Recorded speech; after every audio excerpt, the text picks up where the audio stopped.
Hi, this is my beautiful model Tess, and she'll be receiving the long haircut from our spring collection. And this haircut's going to be all about minimal effort with maximum results. What I'm going to be doing is creating a chin length fringe that'll be disconnected from the interior, and we're going to be doing this interior in 4 simple movements, utilizing the head shape to create very rounded, beautifully blended layers. Watch how we do this. Let's begin by sectioning out this haircut. I've separated left from right with her natural part right down the middle. Now I'm separating front from back, making sure that we're combing that nice and clean and out of the way. It goes from the crown to the top of the ear. Make sure we're dealing with one section at a time and part these exactly left from right, front from back. So now we're going to move into the back profile. We're sectioning left from right, right down the center, again, making sure that you have control at all times. We'll begin by cutting the back left. Notice how I'm laterally directing the hair behind the ear all into my fingers, cutting 1/2 of the back profile all at the same time. A slight bit of elevation, making sure you're looking at the big picture, and cut at a horizontal 90 or the angle of your choice. You can cut this hair all at one time. I do not want a perfectly symmetrical line. I'm opening and closing my shears, creating texture. Therefore, the line is soft through elevation as well as incising. So now, we're working on the right back. We're taking just a small section from the left side to use as our guide, making sure that we comb it exactly like we did the left side, nice and clean, the same elevation, and you're connecting the left to the right.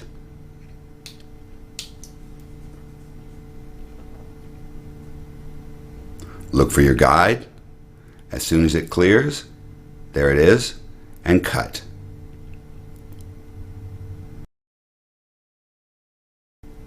Look how easily it was to cut that entire back profile. It's a straight across horizontal 90 for this cut. Now we're moving into the side profile, making sure that we're taking some of the back behind the ear to use as our guide. Connect the back from the front. If there's no hair there, then that means it either needs to grow or you leave it alone. Don't go searching for hair. In this case, the back at the length it was cut previously was already connected. Moving to the right side just to make sure that both sides are equal. Again, taking hair from behind the back of the ear, adding that into that right front section and connecting back to right. Notice how I've cleared her shoulder and I'm not cutting on her shoulder. I'm cutting in the front. This needs very little connection, so I'm just using the tips of my shears just to connect. So moving to the front profile, we're going to take about 25% from the crown area to the front. We're separating at a diagonal parting to her corner. So we're only taking a very small amount of fringe to use as our guide to cut from the length of the front to the length of the back. Remember, the corner is where the profiles start and stop. So now we've taken that fringe, combing it into our fingers, laterally directing it towards the center, and just cutting a straight line of 90 degrees. Again, this will be used as our guide. For this haircut, we cut it right at the chin. So now the fringe is cut, we get that up and out of the way. I want to make sure that I go in and pre-section that hair again, front from back. Again, from the crown area to the top of the ear. Twisting it, having control at all times, getting that out of your way.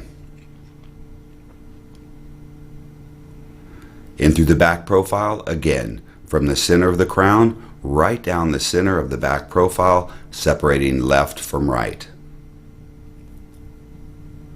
We'll be doing this haircut in 4 sections, so it's important that you know exactly where they are and have symmetry in your sectioning on both sides.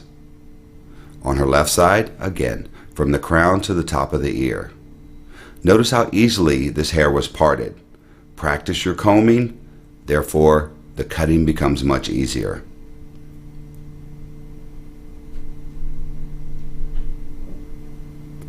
I like to have control at all times. So now, we'll be standing on her left side. We're combing his hair up and over the head shape, making sure that we're combing it nice and clean. Always finish with the fine side of your comb. So, my guide for creating a length at the crown, because I'm going to be cutting from shorter in the crown to longer in the front, creating slight looseness running through the crown area. And my in and out movement, meaning the length I can cut, is determined by the length of the sides. Pick that up into your hands, look for your guide, and we're elevating this to 135 degrees, and we're cutting straight across at 90. We're bringing her right front section that I just cut up and over the head shape, laterally directing it towards the back left. Now that that's cut, comb it down, again, get it out of your way. We're finished with that entire section. So now we're working on the opposite side. I'm taking her left front, again, combing it exactly opposite of the way it falls, making sure that I'm taking a guide from the crown that I just cut, using that as a point of entry. My elevation is going to be 135 and my finger angle 90. I can either use the crown area or again take that piece from above her ear. That is the shortest that I can cut that crown. Make sure I move away from the head shape enough to accommodate that length and cut straight across 90 degrees. This is providing some layering in through the top again, as well as making sure that I'm leaving her density throughout her perimeter. Once it's cut, comb it back out of your way so that we can get those two back sections up and over. As you can see, I'm pointing directly opposite of where the hair falls. This is her back left that I'm cutting now, and I'm laterally directing it to her right front, the furthest distance from where the hair falls naturally. There's my crown piece that I just cut when I cut the front area, and again, elevation to 135. I can see my guide, there it is. Move away from the head shape, and then cut 90 degrees. This is going to provide very, very loose layers without decreasing the integrity of her perimeter. Because I made the hair travel furthest away from where it lives and I wrapped it around the head shape, that's providing me beautifully rounded layers and making sure I'm staying away from that length. Look at that. The length has been cut to but not into. Now we're going to repeat the same exact movement on the other side. I have it combed up and over her head shape. I gathered that piece right from the crown to use as my entry point. As you can see, there it is. I'm moving my hands away from that head shape. There's my guide. And we're cutting straight across at 90 degrees. Make sure your elevation is correct. So now the entire interior of her head is layered. Comb it all back down. So now the only thing left to do is to connect that fringe area that we previously cut in through the side profiles, making sure that we find that natural design line. And I want this to be a stronger perimeter around the front profile. So I'm not going to elevate this much. I'm going to connect from her length of the front all the way down to her length in a really nice C shaping. But I'm going to do it again while incising my shears. So not only am I creating layers, but I'm going in and creating texture throughout that perimeter. There's my guide. I'm going to be holding my shears perpendicular to that line so that I can create that ultimate texture.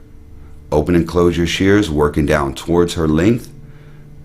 Because of the previous haircut, you may not have much to cut. This is where your interpretation comes in. I want to make sure that I don't cut towards the back. I want to leave that nice corner on each side of the front profile. As always, comb the hair nice and clean and connect all the way down to our existing length. Again, if you may not have a lot of hair to cut, so don't go searching for it. Now notice, all I did was turn her head towards me to cut the opposite side. We don't want to spend our time walking around the client. You saw what we need to do as far as connection. Again, there's her length of the fringe that I cut. I'm going to be cutting this backhanded now with my shears, again, perpendicular to the hair and creating that texture. As you can see, open and closing those shears creates that little zigzag feel right in through the perimeter. It's just for added texture, and I have control. I want to be light in my texturizing because I'm trying to connect from a very short fringe to a very long perimeter. All the way down to the corner, comb it down, make sure it connects. Just a little bit right there to point cut. And there you have it. Long hair, simple and easy. Look at your layers. Make sure that you moved with discipline and you'll be symmetrical. I'm just looking really quick to see how the layers are falling. And this is a great way to introduce your client into longer layers. So now I want to go in through the back profile, and we're going to be adding just a little bit of texture in this design. Simple and easy. We're going to take from the occipital bone to the top of the ear, getting that hair up and out of your way. The layers are going to be beautiful, but I really want to break up that perimeter a little bit more and just kind of dilute that corner a little bit. So I'm taking a vertical section into my hand, laterally directing it straight back, and you can see the corner that I'm looking to break up a little bit. We'll be cutting down and out, creating directional texture is what we call it. I want that hair to have a broken feel to it, but I want it to be soft. I'm just eliminating that corner, again, opening and closing your shears just enough so that corner is not so squared and visual. Each section, we're repeating the same movement, just taking a little bit of that corner off. It's not about perfection here, it's about accuracy, making sure I'm getting the exact results that I'm looking for by moving the exact way that I should. Now we're going to move up the head shape to above the occipital bone, another horizontal parting, and working our way from the top of the occipital bone to above the top of the ear. You really need to practice parting the hair off. It's so time consuming not to be able to part that hair very efficiently. So again, we're taking another vertical parting right in through the center, bringing it straight back off the head shape. I have gathered some of the underneath to show me where I'm getting on, and again releasing some of that corner. This is going to provide kind of a torn perimeter depending on how aggressive you are with your down and out. If she's got very thick hair, you can be a little bit more aggressive. If she has fine, thin hair and you want to break that corner up, you must move a little more gingerly. So I'm just repeating the same movement, again taking each section on its own. Do not gather both sections together. What I've just cut is already been cut, so you don't have to go in and cut it again. Again, down and out, creating that nice little down and out arc. That's really creating a nice broken perimeter. So once you've completed both sides, move up the head shape. Again, another horizontal parting right in through the back profile. So you notice I'm stopping right at the top of the ear. And we're going to take vertical sections there. Whenever we part this other side first, make sure your work zone is always in front of you. So now I'm going to section from below the crown all the way to the front profile, right below her parietal. So I'll eventually end up bringing texture in through the side profile as well.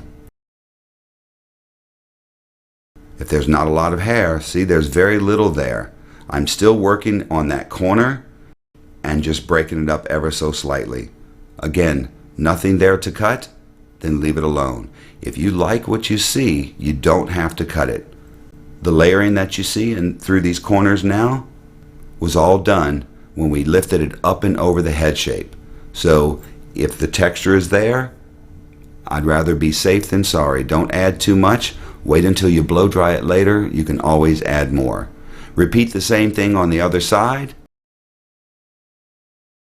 And then look how beautiful these layers are now falling. I used her head shape. I created face framing layers right around her jaw.